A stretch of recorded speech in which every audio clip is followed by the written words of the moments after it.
This is track 2 of lecture 1 of the series Inflation and Price Controls. But if one wishes confirmation for what I have said about the domino effect of bank failures, one should think through the consequences if, say, the deposits of the Franklin National Bank had not been immediately taken over by another bank at the instigation and with the backing of the federal government. Think of what would happen if one of the large banks that was reported to be on the Federal Reserve's problem list failed and its deposits were wiped out. The consequence would surely be a massive wave of bank failures. Now, many economists who have recognized the inherent dangers of fiduciary media and who believe that there is no advantage to a country in a quantity of money that expands any more rapidly than gold and silver, have come to the conclusion that the ideal monetary system would be the 100% metallic reserve system. Under this system, all paper currency and checking deposits would be 100% backed by gold or silver. The advantage of such a system would be that not only would it be immune from inflation, but unlike the fractional reserve gold standard of the 19th century and the first decades of this century, it would be immune from deflation as well. Because once gold or silver money comes into existence, it stays in existence. It is not wiped out by the failure of any debtor. Under such a system, financial failures do not become cumulative, self-reinforcing waves. Such a system would offer the maximum of monetary stability. Please note, the 100% reserve system is logically urged only for checking deposits and banknotes, not for savings deposits or time deposits. There is a crucial difference in that savings deposits and time deposits do not represent spendable money as such. When an individual makes a savings deposit or a time deposit, he temporarily gives up the use of his money. He cannot spend the savings or time deposit as such. If he wants his money, he must go and withdraw his deposit or wait until it matures. He must obtain actual money. When a bank lends the proceeds of a savings or time deposit, therefore, it is not engaged in the creation of money, but merely in the transfer of a given amount of money from a lender, that is, the savings or time depositor, to a borrower. Under the 100% reserve system, therefore, banks would continue to lend out savings and time deposits just as now. For the rest, they would earn money by charging fees for the storage of precious metal, its transfer from checking account to checking account, the issue of banknotes, and whatever other services they might perform. Now, the supporters of the 100% reserve principle divide into two groups. There are those who advocate its imposition by law.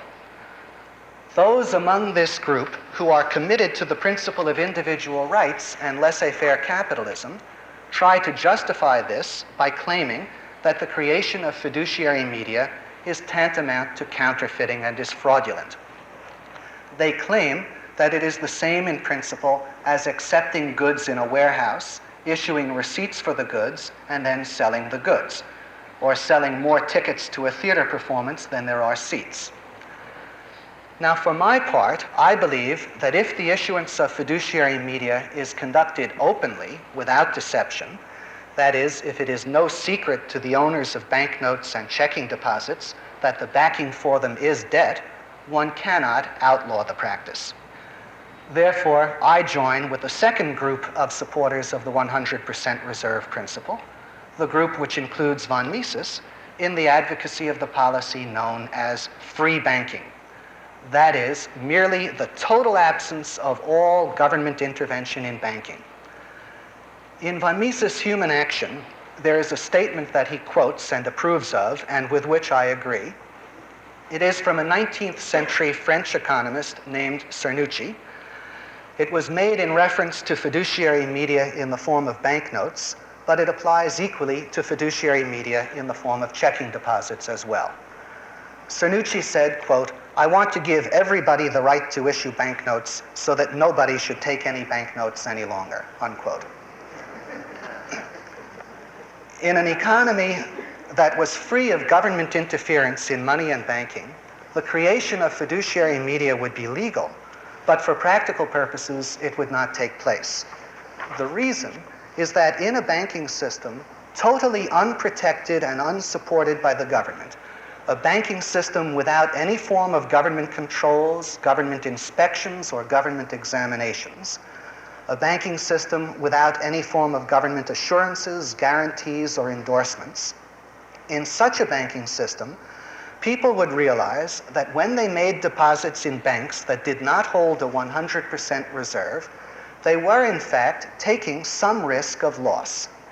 They would realize that what they were doing was granting credit, not holding money, and that if they wanted to grant credit, they had better learn how to read a bank's balance sheet, how to evaluate it, and how to distinguish between good and bad banks. Those not prepared to do this, and whose real intention was to hold money, would realize that if that is what they wanted to do, they should hold deposits at 100% reserve banks. The transferable deposits of the fractional reserve banks would cease to be regarded as money. They would be regarded as credit instruments to be held only by those prepared to grant credit, not by people desiring to hold money. From the very beginning of our history, however, the government has sought to encourage the existence and growth of fiduciary media. The government has acted in the belief that the mere expansion of bank credit could create real capital goods and thus generate prosperity. All along, the government has been urged on and applauded by businessmen seeking lower rates of interest, seeking what they call easy money. What actually happened, of course, was not prosperity, but the trade cycle, as I have already indicated, and as you can study further on your own in von Mises' Human Action and in a book called The Organization of Debt into Currency by a brilliant 19th century economist named Charles Holt Carroll. I will not describe the ways in which the government promoted fiduciary media in the 19th century, except to note that it did all it could to encourage confidence in them and several times saved the banks issuing them from collapse. I will limit myself to describing how it has given increased encouragement to their creation in this century. In this century, the government has encouraged the expansion of fiduciary media principally through the Federal Reserve System, which was established in 1913. The Federal Reserve System has supplied the banking system with vastly more reserves in the form of Federal Reserve notes and deposit credits than it could possibly have acquired if its reserves had had to be in gold, as was the case before World War I. The more rapid growth in reserves has been a necessary foundation for the more rapid growth in checking deposits, because the deposits banks can create are always tied to the amount of reserves at their disposal. Banks require reserves in relation to their deposits as a safety precaution. In addition, the Federal Reserve System has made it possible for any given volume of reserves to support a larger volume of deposits. It has done this by virtue of following one of the avowed objectives of its foundation, which was to act as a lender of last resort to the commercial banks. The Federal Reserve System stands ready to lend standard money to the banks or buy assets from them whenever they require. This permits the banks to hold such assets as the Federal Reserve will buy or lend money on in place of holding actual reserves. The result is an expansion of deposits because when the banks acquire these assets, the sellers usually take the proceeds of their sale and bring them back to the banking system in the form of fresh deposits. The result is that the banks have the same reserves supporting more deposits. Finally, the government has further promoted the existence of fiduciary media in this century through such measures as the Federal Deposit Insurance Corporation, increased governmental supervision of banks, and increased control over the nature of the loans and investments banks can make. All of these measures promote confidence in fiduciary media by virtue of the government's word rather than by virtue of the fact of financial soundness. If not for these and other such measures, banks would have to hold far larger reserves in relation to checking deposits to instill the same degree of confidence. In all of these ways, therefore, some of them going back to the early 19th century, and in other ways that I have not mentioned, the government has been responsible for the creation of fiduciary media. It, therefore, must bear full responsibility for the boom-bust pattern of our economic history, and, of course, for the rapid increase in the quantity of money that has taken place in our time. Today, by virtue of the government's unlimited ability to create standard money and to supply it to banks in need of it, and by virtue of its commitments to do so, fiduciary media can be considered virtually as standard money created by the government itself, that is, as part of the overall supply of fiat money. Now that we have a good idea of the nature and importance of fiduciary media in the money supply, it will pay us to take a look at the actual statistics of the money supply. I have provided you with the figures for the size of the money supply in various years from 1929 to the present. You have the figures before you in the handout you received. They appear in Table 1. The figures are for the sum of currency in circulation plus the checking deposits held at the commercial banks. All standard money other than currency in circulation is regarded as counted in the checking deposits of the commercial banks and thus does not explicitly appear. In the official statistics and in the financial press, this statistic is described as M1. The figures show a steady and dramatic increase in the money supply since 1933. Incidentally, if you wish to follow the future growth in the money supply on your own, you can do so in the financial section of the New York Times every Friday. Since the New Deal took office in 1933, the money supply has increased approximately 15-fold, or at a compound rate of 6.3% per year.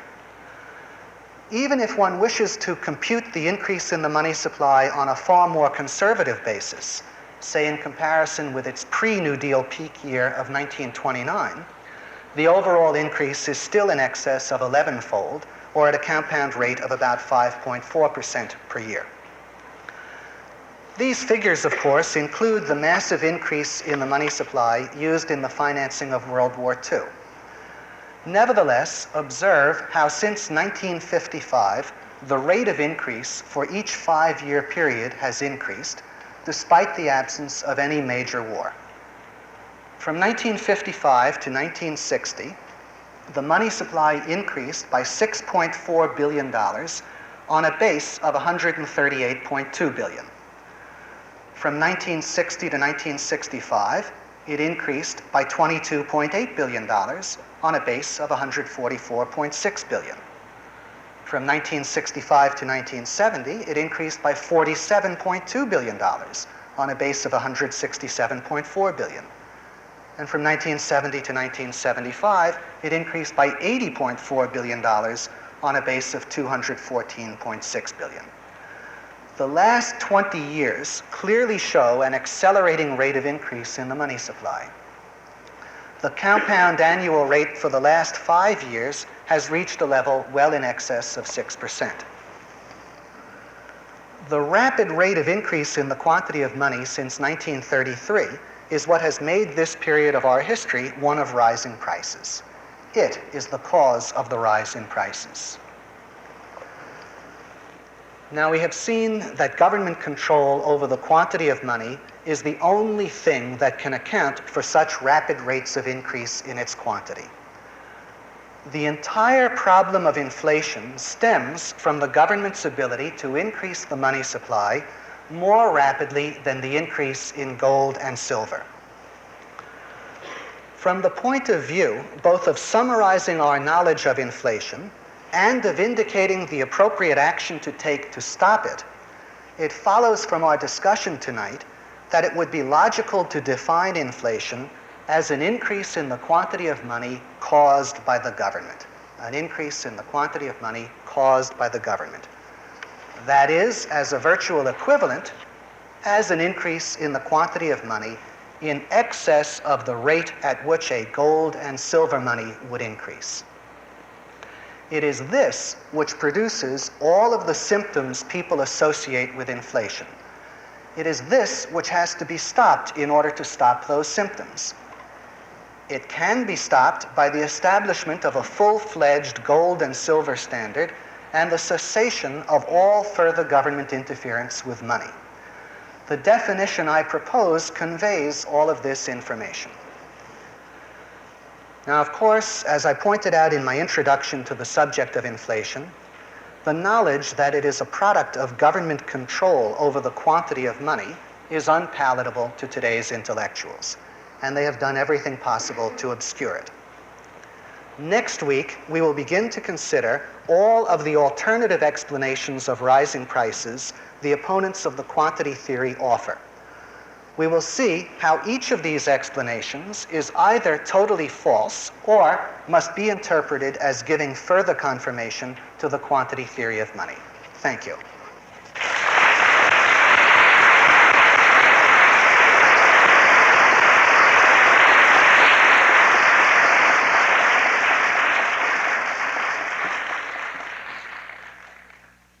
All right, if you're ready, I'm ready.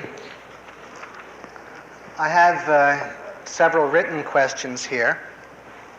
One is, if the money supply increases at the same rate as production, won't the price level remain constant? Isn't that possible without a gold standard? What would be wrong with that? Well, it is true that if the money supply and production increased at the same rate, the price level would tend to remain constant. But now, is that possible without a gold standard?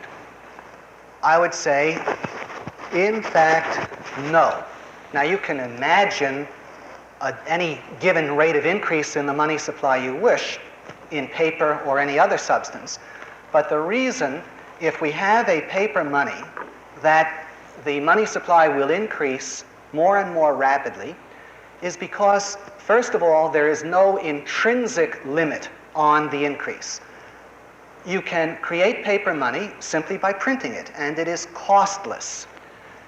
The only kind of obstacle is the government's self-restraint.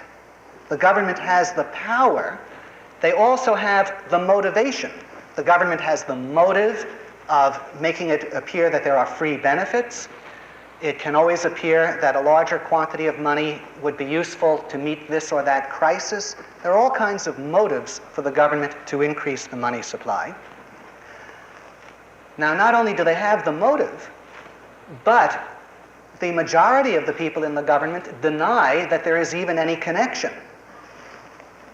As they claim matters exist, there is no connection between the quantity of money and demand or the price level. They are critics of the quantity theory of money. So you would be asking people who have the motive to expand the money supply and who either do not know or are choosing not to know what the consequences of it are, you would be expecting that they would limit themselves. Now, in fact, they would not limit themselves. What you are really depending on, this is a wider issue really, when you give the government the power to create money, you are placing all of your life savings, every contract that you have that is denoted in terms of dollars, you are placing that at the mercy of the government officials. They have the power to create money. They can do it as much as they wish. What you are counting on is, A, that they have knowledge of the quantity theory of money, which they, for the most part, do not have.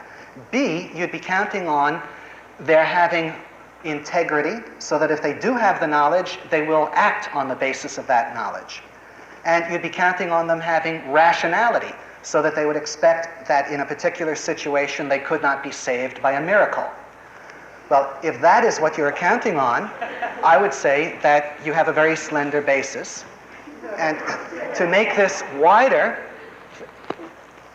the real implications of this are everyone who has money in a savings account, in bonds, in a pension fund, whose assets are invested in fixed securities, your life savings are at the mercy of the knowledge, the integrity, and the rationality of Edward Kennedy and his associates. And that is a condition in which I would not like to be.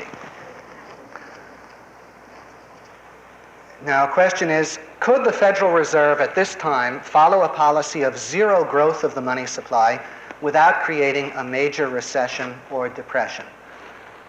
I would say no, it could not, meaning if the Federal Reserve stopped the growth in the money supply short, as of now, they would create a major recession or depression, and the very fact that they have tried to slow it down in the last year and a half has created a major recession. But this is a matter that we'll go into more fully in Lecture 3 when we understand how increases in the money supply come to require further increases. Do I have any questions, oral questions? Yes? Would a debt moratorium help the city? Well, I really don't know how to answer that. It would make things easier for the politicians in the city. It could also make things easier for many of the taxpayers, but obviously it would be very bad for whoever holds the bonds. Now, I wouldn't be prepared to answer whether I think the city should file for bankruptcy or not. I really have not thought enough about that issue. Now, someone asks a question. You have given a mathematical definition of the price level. P equals demand, price level equals demand divided by supply. I do not see how this tells us what determines the price level or why necessarily everything that affects the price level must work through these factors. Is not another definition of the price level possible? Why are demand and supply the only possible proximate causes? Well, simply by virtue of the nature of what a price is and the price level is, let's take the price of an individual good. What does the average price of a pair of shoes over a period of time equal? The average price at which shoes are sold in Florsheim's shoe store down 42nd Street is necessarily equal to the amount of money spent to buy those shoes divided by the quantity of those shoes sold. So this is mathematically inescapable. If we mean by the price level the prices at which goods are in fact bought and sold, I don't see how you can avoid the relation between demand and supply. This is what I mean by the price level.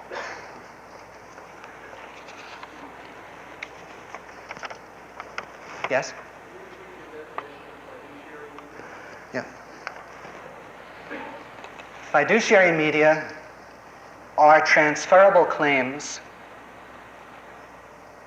to standard money, payable on demand by the issuer, and accepted in commerce as the equivalent of standard money, but for which no standard money actually exists. I think that does it. I can look back into the text if I have to. Can you compare the increase in the quantity of gold since 1929 with the quantity of money? I do not know the exact figure for the increase in gold since 1929, but it is a very small fraction of the increase in the quantity of paper. Gold may increase on the order of 1% a year, 2% a year. Paper, as I pointed out, has increased since 1933 at more than 6% a year, and we're just first beginning to experience how fast paper can increase. In Argentina, it can increase 50 or 100% a year. This gentleman straight back here.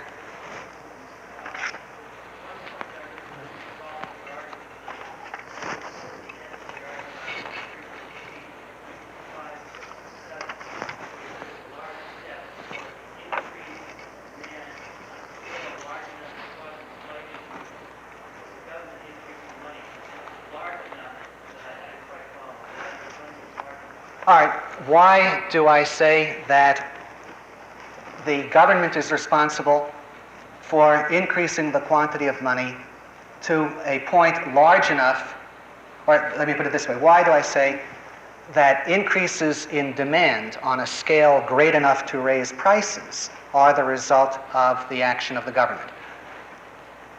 Well, if we had a gold standard, the quantity of money would increase and demand would increase, but the increase would almost never be sufficient to raise prices, because gold and silver would only increase as part of production. They could only increase as the general ability to produce increased. What you have to do to increase the quantity of money and demand more rapidly than production is to make the monetary unit something that is not produced, the paper of the government.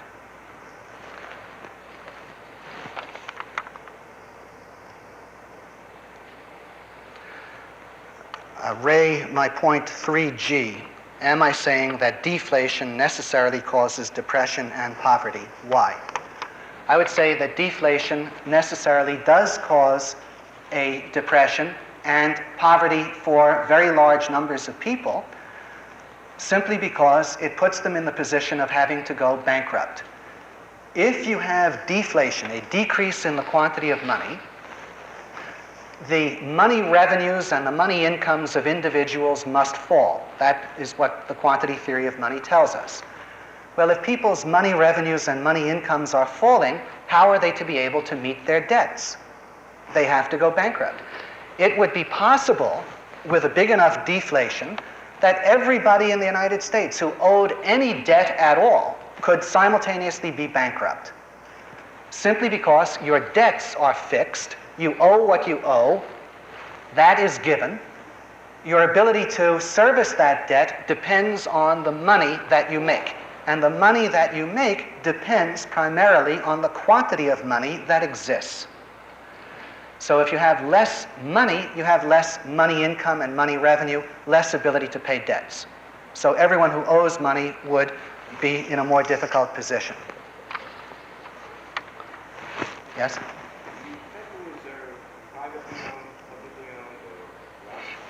The Federal Reserve is an agency of the United States government. The fiction exists that it is owned by the private banks, because the banks have to contribute some sum of money on which they are paid a dividend. But in reality, the Federal Reserve System is a branch of the government.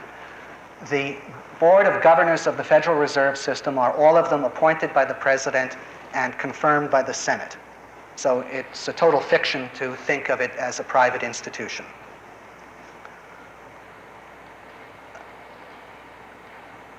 Now, question, what is magical about gold or silver as a standard as opposed to GNP for issuance of medium of exchange?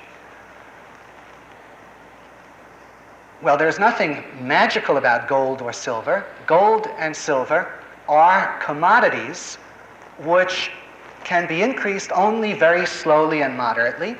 These are commodities which large numbers of private individuals have chosen to own over the course of history as a store of savings that has fitted them to be used as money. So this is the free choice of the market. Now, you could not use such a thing as gross national product as a basis of the quantity of money, because first one would have to ask, what do you mean by gross national product?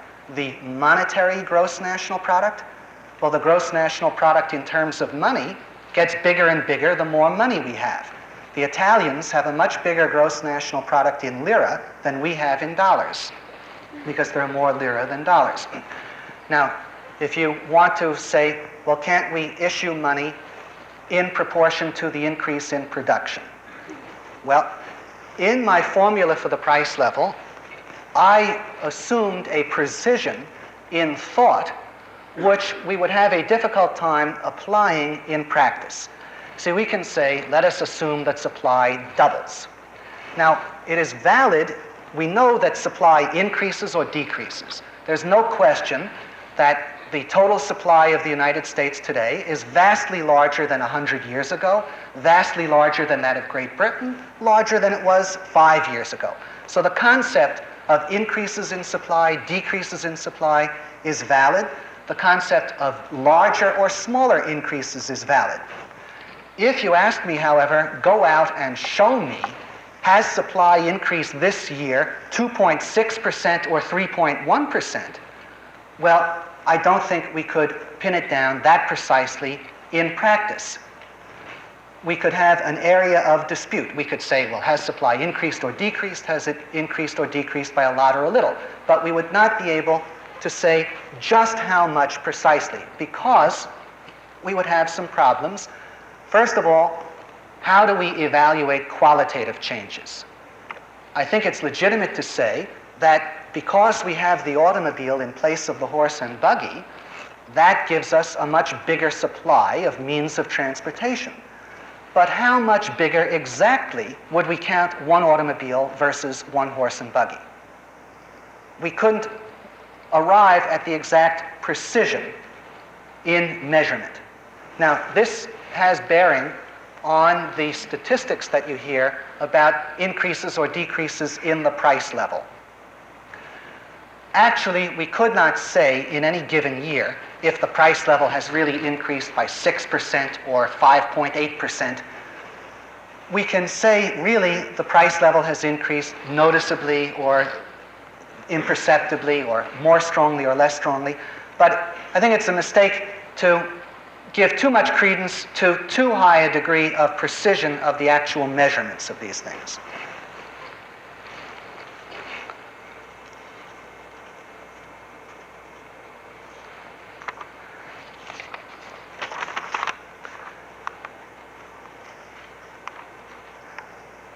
I had thought that the unions constantly raising wages and their demands for higher pensions and more benefits was instrumental in causing inflation. Is that not part of it? Well, that question will be dealt with thoroughly next week in the course of the lecture.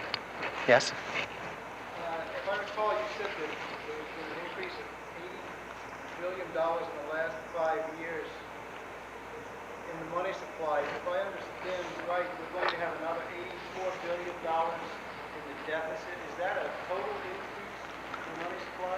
No, the question is, does the deficit of the federal government represent an increase in the money supply? It would be very rare that you would ever find the entire deficit financed by an increase in the money supply.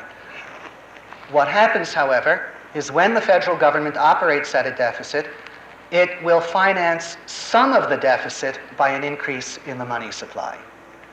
They don't have to finance all of it by an increase in the money supply, because as they expand the quantity of money, people's money incomes and money revenues go up, and the federal government is automatically expanding its own tax collections as a result of the rise in people's money incomes. So there's a definite connection between deficits and creation of the money, of the money supply, but it is not a dollar-for-dollar connection. The question here says, quote, "You've said that increases in supply cause deflation and therefore depression and poverty. Could you amplify the relationship between deflation and depression and poverty?" No, I did not say that increases in supply cause deflation and therefore depression. I criticized that view. What I did say was that if one defines, or if one calls rising prices due to less supply, if one calls that inflation, then one has to say that lower prices due to more supply are deflation. That is a reason for not calling rising prices due to less supply inflation. Because obviously more supply is not the cause of depression or poverty. As for the rest of the question, could I amplify the relationship between deflation and depression and poverty? Well, I think I covered that. Deflation itself puts all debtors in a more difficult position to repay their debts. If it's a big enough deflation, the debtors have to go broke.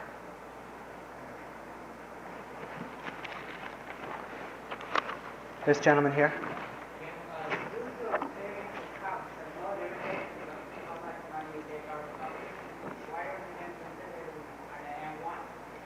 All right, savings accounts, you say, have no limitation on the amount of money that you can withdraw or how frequently you can withdraw it. The reason I don't include them in the money supply is because first you have to withdraw. First you have to go and get the money. At that point you no longer have the deposit. So what you cannot do is take your savings passbook and spend the passbook. You cannot go into a store and say, here's my savings passbook, let me have these goods. But with a checking account, you have a checking deposit, you can go into a store and say, here's a check, let me have these goods. Isn't the bank at the same time loaning money on the business? It doesn't get the bank right away with the No, when you put money in a savings account, the bank lends the money. That's true. But you are not able to spend that money, so what has happened is you have transferred part of the money you have earned to someone to whom the bank makes a loan. See, that is very different than with a checking account.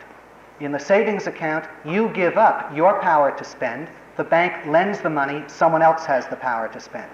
In the checking account situation, you make a deposit, you retain the power to spend by writing checks, and someone else gets a loan. Yes? Pardon? Who first formulated the quantity theory of money? I'm sorry to say that I cannot tell you the man's name. I've seen references to Italian economists in the 16th century. Supposedly, in one of the plays by Aristophanes, there is some reference to the quantity theory of money. The quantity theory of money was well known by the mid-18th century, certainly. And perhaps I should know who the originator was, but I don't. Yes? With the repeal of the legal tender law, the tantamount to instituting the gold standard, is that all that they actually did? Would the repeal of the legal tender law be tantamount to instituting the gold standard? No, I don't think so, but I'm sorry to give you just such a short answer. I'd have to raise so many issues that would take a very long time. Yes, the young lady in the far back.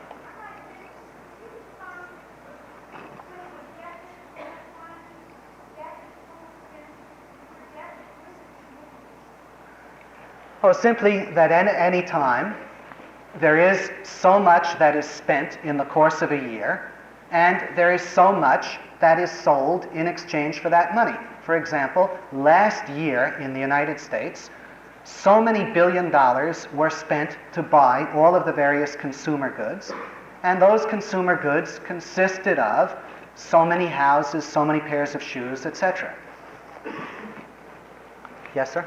Explain again what you said about what caused the boom and bust in this country rather than All right. I didn't give, the question is, would I please explain what causes booms and busts, or what has caused them in our history? I did not by any means give a full explanation.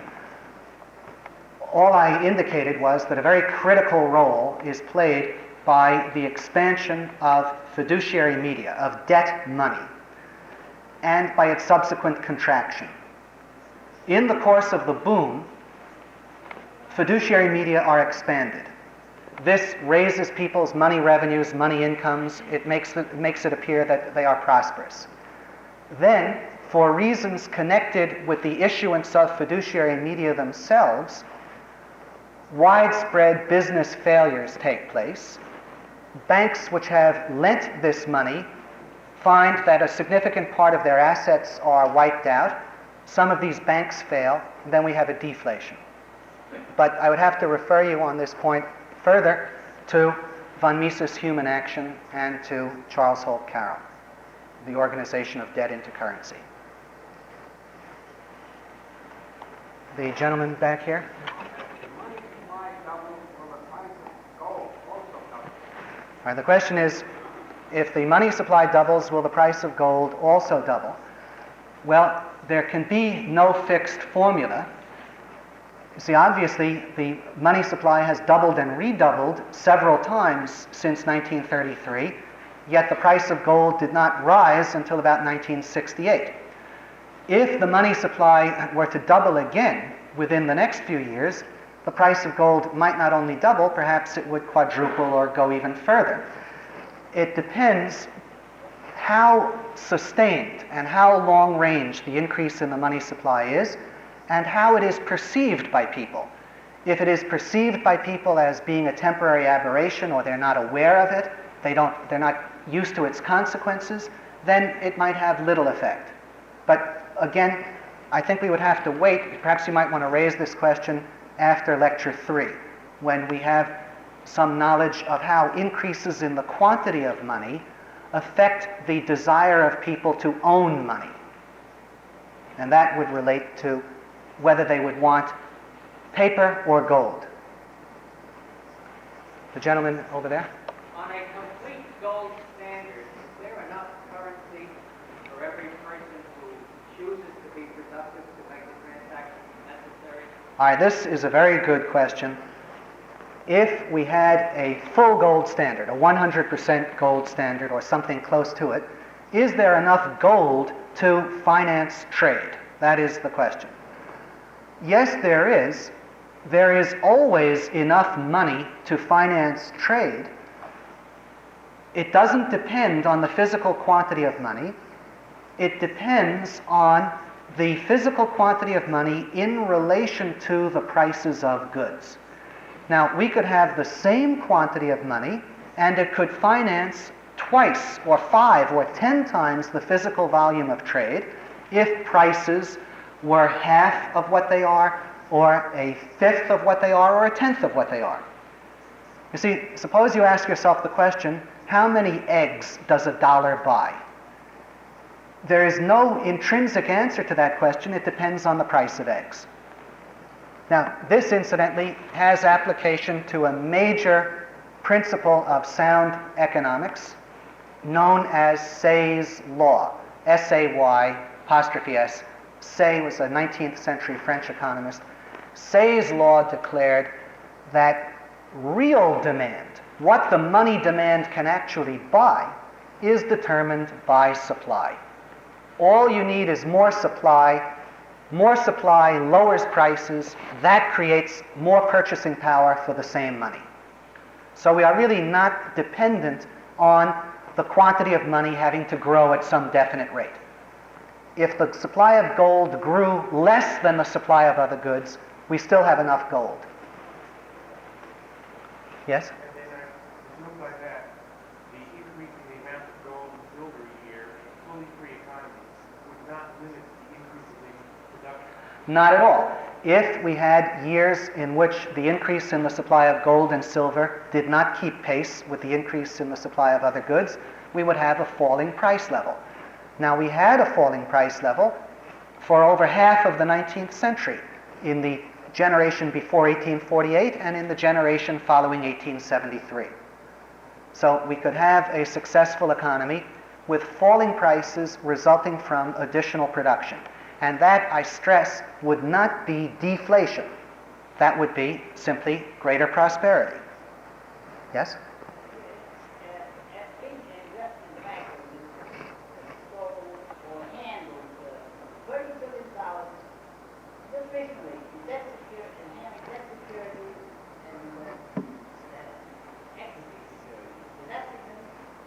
That an investment banking firm handled any given amount of security?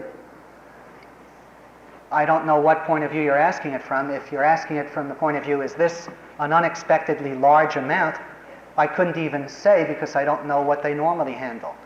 What would certainly cause me surprise is if you told me that someone had to pay $300 for lunch, which might happen sometime. Then we'll know that we have problems. Yes?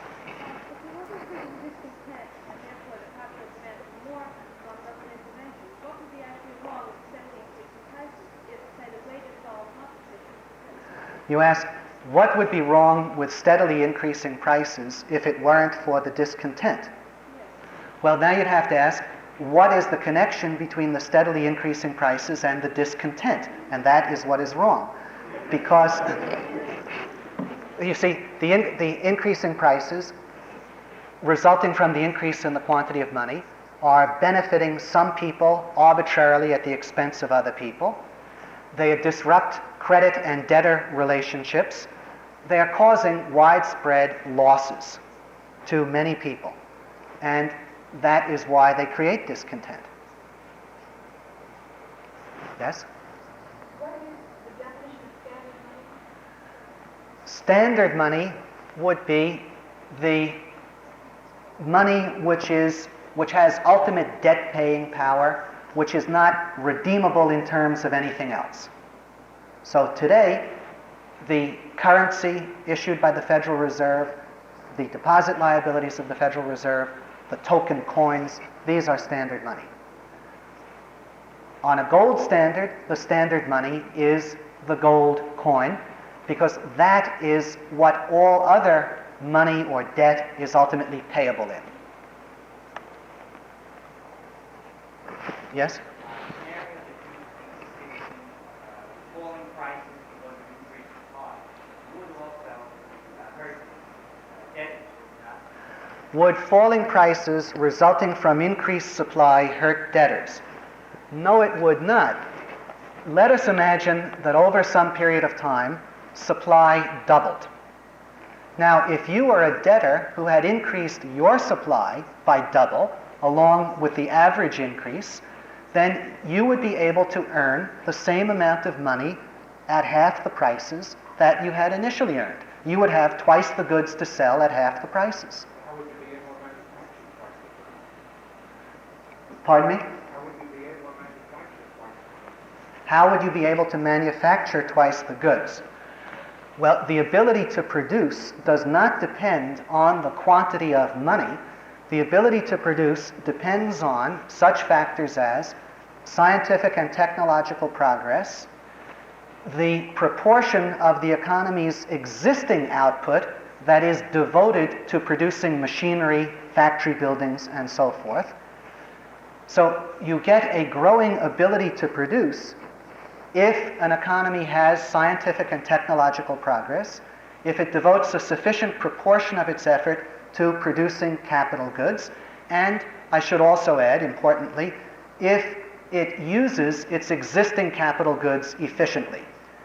The quantity of money has little or nothing to do with this, except that a too rapid increase in the quantity of money can slow the process down.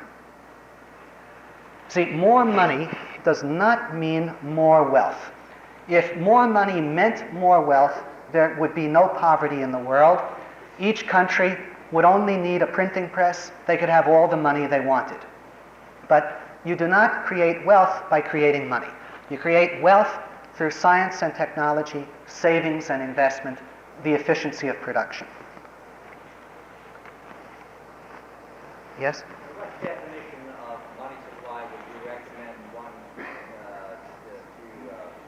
follow who wishes to focus on the day-to-day change or rate of inflation? All right, the question is, what monetary statistic would I recommend if you are interested in following the changes? Well, the one that is most readily available is what I refer to as M1, which is simply the sum of currency in circulation plus checking deposits.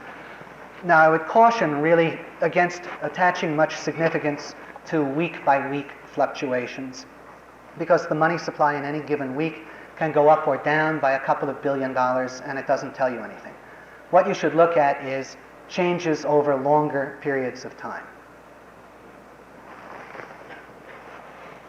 The gentleman far back there. When you say that the government has no limit to its power to increase the money supply, how validly could it be argued that public opinion is a limit on the government increasing its money supply? All right, the question is, I say that the government has no limit to its ability to increase the money supply.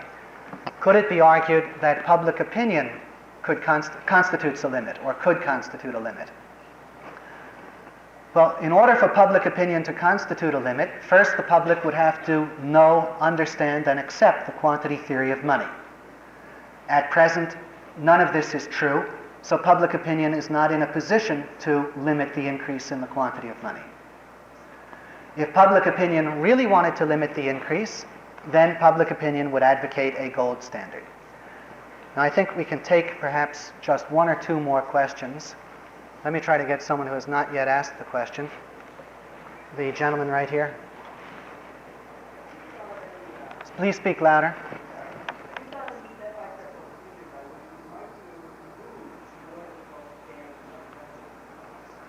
Have I thought of a step-by-step procedure by which we might be able to move toward a gold standard? There would be a variety of ways, I would think, but the one most crucial way is simply for the government not to place obstacles in the path of a large number of people owning gold. If we reach the point where gold comes to be widely owned, that can lead to the creation of a gold standard, whether the government wants to introduce it or not. Simply because if you have a large number of people owning gold and wanting to acquire more of it, that creates the condition in which people can begin to exchange goods against gold. And that's all you need to make gold money. One final question. Mr. Professor Buechner? What is your view of the constitutional amendment as a halfway point, which would limit the percentage rate of increase in the money supply per year? What would be my view of a constitutional amendment specifying the rate of increase in the money supply? I would think that that would be a very wasted effort. If you are going to change the Constitution and go to all of that trouble, then why not fight a fundamental battle and establish the gold standard? And you see, such a constitutional amendment could always be changed. There's no reason for picking one percentage rather than another percentage. If you want to limit the quantity of money, the real procedure is to have a gold standard. That is a more effective limitation than anything you could write in the Constitution, because then you are limiting the quantity of money by a physical fact, namely, the government cannot create gold. I think we have to draw a line here. I'd be glad to take your question next week if you come back. Okay, thank you.